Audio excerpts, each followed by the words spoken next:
ಎಲ್ಲರಿಗೂ ನಮಸ್ಕಾರ. ಇವತ್ತಿನ ವಿಡಿಯೋದಲ್ಲಿ ಉದ್ದಿನಕಾಳು ಹಾಕ್ದಿರಾ ಸಾಫ್ಟ್ ಆಗಿ ಸ್ಪಾಂಜಿ ಆಗಿರೋಂತಹ ಅಷ್ಟೇ ಅಲ್ಲದೆ ಹೆಲ್ದಿ ಆಗಿರೋಂತಹ ರವೆ ಇಡ್ಲಿನ ಮಾಡ್ತಾ ಇದ್ದೀನಿ. ಅಷ್ಟೇ ಅಲ್ಲದೆ ಇಡ್ಲಿ ಜೊತೆಗೆ ಒಂದು ಸಿಂಪಲ್ ಆಗಿರುವಂತಹ ಚಟ್ನಿ ಸಹ ಮಾಡಿ ತೋರಿಸ್ತಾ ಇದ್ದೀನಿ. ವಿಡಿಯೋ ಸ್ಟಾರ್ಟ್ ಮಾಡೋ ಮುಂಚೆ ಯಾರೆಲ್ಲ ಇನ್ನೂ ನನ್ನ ಚಾನಲ್ನ ಸಬ್ಸ್ಕ್ರೈಬ್ ಮಾಡಿಲ್ವೋ ಸಬ್ಸ್ಕ್ರೈಬ್ ಮಾಡ್ಕೊಳ್ಳೋದನ್ನು ಮರಿಬೇಡಿ. ಇಡ್ಲಿ ಮಾಡೋದಕ್ಕೆ ಮೊದಲಿಗೆ ಒಂದು ಮಿಕ್ಸಿಂಗ್ ಬೌಲ್ಗೆ 1.5 ಕಪ್ಪಷ್ಟು ಇಡ್ಲಿ ರವೆನ ತಗೊತಾ ಇದ್ದೀನಿ.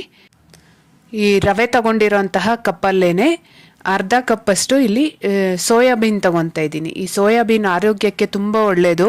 ಈ ಸೋಯಾಬೀನ್ ಹಾರ್ಟ್ ಹೆಲ್ತ್ಗೆ ತುಂಬ ಒಳ್ಳೆಯದು. ಹಾಗೆಯೇ ಬ್ಲಡ್ ಪ್ರೆಷರ್ ಸಹ ಕಡಿಮೆ ಆಗುತ್ತೆ ಅಂತ ಹೇಳ್ತಾರೆ. ಈ ಸೋಯಾಬೀನ್ನ ಸಾಂಬಾರೆಲ್ಲ ಮಾಡಿದ್ರೆ ಅಷ್ಟು ಟೇಸ್ಟ್ ಅನ್ಸೋದಿಲ್ಲ. ಈ ರೀತಿ ಇಡ್ಲಿ ಅಥವಾ ದೋಸೆಗೆ ಹಾಕಿದ್ರೂ ಸಹ ತುಂಬ ಚೆನ್ನಾಗಿರುತ್ತೆ. ಟ್ರೈ ಮಾಡಿಲ್ಲದೆ ಇರೋರು ಖಂಡಿತ ಟ್ರೈ ಮಾಡಿ ನೋಡ್ಬೋದು. ನೀವು ಬೇಕಾದರೆ ಇಲ್ಲಿ ಸೋಯಾಬೀನ್ ಬದಲಾಗಿ ಉದ್ದಿನ ಕಾಳು ಸಹ ಅದೇ ಕ್ವಾಂಟಿಟಿಯಲ್ಲಿ ತಗೋಬೋದು. ಈಗ ಸೋಯಾಬೀನ್ನ ಚೆನ್ನಾಗಿ ತೊಳೆದು ನೆನೆಸಿಟ್ಕೊಂಡಿದ್ದೀನಿ. ಹಾಗೆಯೇ ನಾವು ತಗೊಂಡಿರೋ ಇಡ್ಲಿ ರವೆನ ಸಹ ಒಂದ್ಸರಿ ಚೆನ್ನಾಗಿ ವಾಶ್ ಮಾಡಿಕೊಂಡು ನೀರೆಲ್ಲ ಬಸಿದ್ಬಿಟ್ಟು ಅದನ್ನು ಹಾಗೆ ನೆನೆಯೋದಕ್ಕೆ ಬಿಡಬೇಕು. ಅದರಲ್ಲಿರೋ ತೇವಾಂಶದಿಂದನೇ ಈ ರವೆ ಎಲ್ಲ ನೆನೆಯುತ್ತೆ. ನಾನಿಲ್ಲಿ ರವೆ ಹಾಗೂ ಸೋಯಾಬೀನ್ನ ಎರಡೂ 6 ಗಂಟೆ ಕಾಲ ನೆನೆಸಿಟ್ಕೊಂಡಿದ್ದೆ. ಈ ರೀತಿ ರವೆ ಸಹ ನೆನೆಸಿಡೋದ್ರಿಂದ ಇಡ್ಲಿ ತುಂಬ ಸಾಫ್ಟಾಗಿ ಬರುತ್ತೆ. ನೋಡಿ, ಈಗ 6 ಅವರ್ಸ್ ಆದಮೇಲೆ ತೋರಿಸ್ತಾ ಇದ್ದೀನಿ. ಸೋಯಾಬೀನ್ ತುಂಬ ಚೆನ್ನಾಗಿ ನೆಂದಿದೆ. ಇದನ್ನು ಒಂದು ಮಿಕ್ಸರ್ ಜಾರ್ಗೆ ಹಾಕ್ಕೊಂಡು ರುಬ್ಬೋದಕ್ಕೆ ಬೇಕಾಗಿರೋಷ್ಟು ನೀರು ಸಹ ಹಾಕ್ಕೊಂಡು ತುಂಬ ನುಣ್ಣಗೆ ಇದನ್ನು ರುಬ್ಕೋಬೇಕು. ಈ ಇಡ್ಲಿಗೆ ಸೋಯಾಬೀನ್ ಹಾಕಿ ಮಾಡಿದ್ದೀವಿ ಅಂತ ಹೇಳಿದ್ರೇ ಗೊತ್ತಾಗುತ್ತೆ, ಇಲ್ಲ ಅಂದರೆ ಗೊತ್ತಾಗೋದು ಸಹ ಇಲ್ಲ. ಅಷ್ಟು ಟೇಸ್ಟಿಯಾಗೂ ಇರುತ್ತೆ, ಕಲರ್ ಸಹ ಚೆನ್ನಾಗಿ ಬರುತ್ತೆ.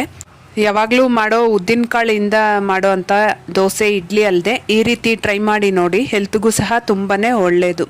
ಈಗ ನಾವು ರುಬ್ಬಿಟ್ಕೊಂಡಿರೋ ಎಲ್ಲ ಹಿಟ್ಟು ಹಾಗೆ ರವೆನ ಚೆನ್ನಾಗಿ ಮಿಕ್ಸ್ ಮಾಡಿಕೊಂಡು ಇದಕ್ಕೆ ನನಗೆ ನೀರು ಸ್ವಲ್ಪ ಕಡಿಮೆ ಅನ್ನಿಸ್ತಾ ಇತ್ತು. ಸ್ವಲ್ಪ ನೀರು ಹಾಕಿ ಇಡ್ಲಿ ಹಿಟ್ಟನ್ನ ರೆಡಿ ಮಾಡ್ಕೊತಾ ಇದ್ದೀನಿ. ಈಗ ಇದು ರೆಡಿ ಆಗಿದೆ. ಇದನ್ನು ಪ್ಲೇಟ್ ಮುಚ್ಚಿ ನೈಟೆಲ್ಲ ಫರ್ಮೆಂಟ್ ಆಗೋದಕ್ಕೆ ಬಿಡ್ತಾ ಇದ್ದೀನಿ. ನೋಡಿ, ಈಗ ಬೆಳಗ್ಗೆ ತೋರಿಸ್ತಾ ಇದ್ದೀನಿ. ಹಿಟ್ಟು ಎಷ್ಟು ಚೆನ್ನಾಗಿ ಉದುಗ್ ಬಂದಿದೆ ನೋಡಿದ್ರೇ ಗೊತ್ತಾಗ್ತಾ ಇರ್ಬೋದಲ್ಲ, ತುಂಬ ಚೆನ್ನಾಗಿ ಉದುಗ್ ಬಂದಿದೆ. ಈಗ ಈ ಹಿಟ್ಟನ್ನು ಚೆನ್ನಾಗಿ ಒಂದ್ಸರಿ ಮಿಕ್ಸ್ ಮಾಡ್ಕೋಬೇಕು. ಈಗ ರುಚಿಗೆ ಬೇಕಾಗಿರೋಷ್ಟು ಉಪ್ಪು ಸಹ ಹಾಕ್ಕೊಂಡು ಇನ್ನೊಂದ್ಸರಿ ಮಿಕ್ಸ್ ಮಾಡ್ಕೋಬೇಕು. ಈಗ ಇಡ್ಲಿ ಪಾತ್ರೆ ತಗೊಂಡು ಅದಕ್ಕೆ ಸ್ವಲ್ಪ ಎಣ್ಣೆ ಗ್ರೀಸ್ ಮಾಡಿಕೊಂಡು ನಾವು ರೆಡಿ ಮಾಡಿ ಇಟ್ಕೊಂಡಿರೋಂತಹ ಹಿಟ್ಟನ್ನು ಒಂದು 3/4 ಭಾಗದಷ್ಟು ಮಾತ್ರ ಹಾಕ್ಕೋಬೇಕು. ಈಗ ಇದನ್ನು ಸ್ಟವ್ ಮೇಲೆ ಇಟ್ಕೊಂಡು 12ರಿಂದ 15 ನಿಮಿಷ ಬೇಯಿಸ್ಕೊಂಡ್ರೆ ಸಾಕಾಗತ್ತೆ. ಇಡ್ಲಿ ರೆಡಿ ಆಗೋಷ್ಟರಲ್ಲಿ ಒಂದು ಚಟ್ನಿ ಮಾಡೋಣ. ಬಾಣಲಿನ ಸ್ಟವ್ ಮೇಲೆ ಇಟ್ಕೊಂಡು 1ರಿಂದ 2 ಚಮಚ ಎಣ್ಣೆ, 10 ಎಸಳು ಬೆಳ್ಳುಳ್ಳಿ, 2 ಮೀಡಿಯಮ್ ಸೈಜ್ ಈರುಳ್ಳಿ, ಹಾಗೇನೆ ಖಾರಕ್ಕೆ ತಕ್ಕಂಗೆ 3ರಿಂದ 4 ಒಣಗಿದ ಮೆಣಸಿನ್ಕಾಯಿ ಹಾಕಿ ಈ ಈರುಳ್ಳಿ ಎಲ್ಲ ಚೆನ್ನಾಗಿ ಟ್ರಾನ್ಸ್ಪರೆಂಟ್ ಆಗೋವರೆಗೂ ಫ್ರೈ ಮಾಡ್ಕೋಬೇಕು. ಈ ಚಟ್ನಿನ ಮನೆಯಲ್ಲಿರೋ ಸಿಂಪಲ್ ಇಂಗ್ರೀಡಿಯೆಂಟ್ಸಿಂದನೇ ಮಾಡ್ಕೋಬೋದು. ಈಗ ಈ ಈರುಳ್ಳಿ ಎಲ್ಲ ಫ್ರೈ ಆದಮೇಲೆ 2 ದೊಡ್ಡ ಚಮಚ ಹುರ್ಗಡ್ಲೆ ಹಾಕ್ಕೊಂಡು ಅದನ್ನು ಸಹ 1ರಿಂದ 2 ನಿಮಿಷ ಫ್ರೈ ಮಾಡ್ಕೋಬೇಕು.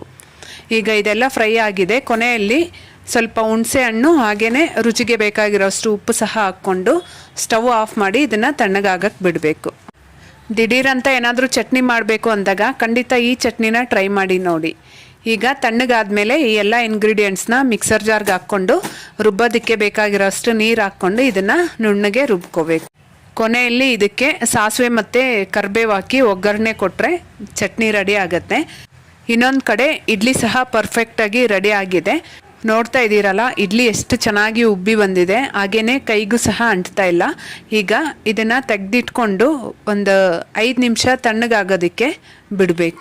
ಉದ್ದಿನಕಾಳು ಹಾಕಿ ಇಡ್ಲಿನ ಟ್ರೈ ಮಾಡಿರ್ತೀರ, ಖಂಡಿತ ಈ ರೀತಿ ಸೋಯಾಬೀನ್ ಹಾಕಿ ಹೆಲ್ದಿಯಾಗಿ ಇಡ್ಲಿನ ಒಂದ್ಸರಿ ಟ್ರೈ ಮಾಡಿ ನೋಡಿ. ಖಂಡಿತ ಈ ವಿಡಿಯೋ ಎಲ್ಲರಿಗೂ ಇಷ್ಟ ಆಗಿರುತ್ತೆ ಅಂದ್ಕೊತೀನಿ. ಇಷ್ಟ ಆಗಿದ್ದರೆ ಮಾತ್ರ ಮಿಸ್ ಮಾಡದೆ ಒಂದು ಲೈಕ್ ಮಾಡಿ. ಅಷ್ಟೇ ಅಲ್ಲದೆ ಈ ಹೆಲ್ತಿ ರೆಸಿಪಿನ ನೀವು ಸಹ ಒಂದ್ಸರಿ ಟ್ರೈ ಮಾಡಿ ನೋಡಿ, ಹೇಗಾಯಿತು ಅಂತ ಕಮೆಂಟ್ ಮಾಡಿ ತಿಳಿಸಿ. ಹಾಗೆ ಇನ್ನೂ ಯಾರೆಲ್ಲ ನನ್ನ ಚಾನಲ್ನ ಸಬ್ಸ್ಕ್ರೈಬ್ ಮಾಡ್ಕೊಂಡಿಲ್ವೋ ಸಬ್ಸ್ಕ್ರೈಬ್ ಮಾಡ್ಕೊಳ್ಳೋದನ್ನು ಮರಿಬೇಡಿ. Thank you.